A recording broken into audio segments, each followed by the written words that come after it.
vita uwanjani, watu wote walikuwa na hofu moyoni. Shujaa mmoja alisimama mbali, akiitwa Goliati, mtu hatari. Kila siku alipaza sauti, ni nani aje apigane nami?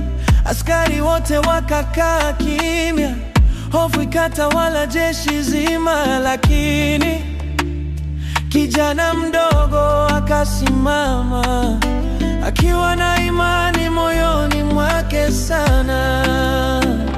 Daudi mdogo, moyo mkuu, Mungu pamoja naye hana hofu. Jiwe moja tu akarusha juu, Goliati akaanguka pale pale juu. Daudi mdogo, ushindi mkuu, sio nguvu, ni imani tu, kwa jina la Mungu aliye hai. Mtu mwenye mwili mkubwa akaanguka chini. Mfalme Sauli alimwangalia, unawezaje kupigana na Goliati? Akauliza. Daudi akasema kwa ujasiri, Mungu atanipa ushindi wa kweli. Akachukua mawe pale mtoni, kombeo mkononi, imani moyoni.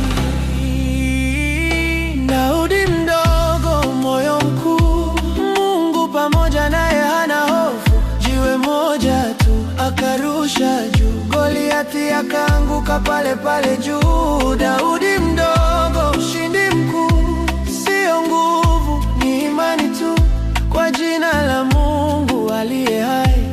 Mtu mwenye mwili mkubwa akaanguka chini.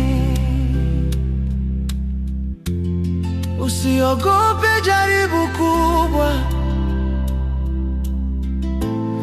Mungu yupo atakusaidia.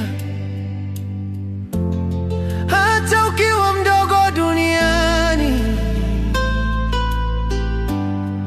unaweza kushinda kwa imani.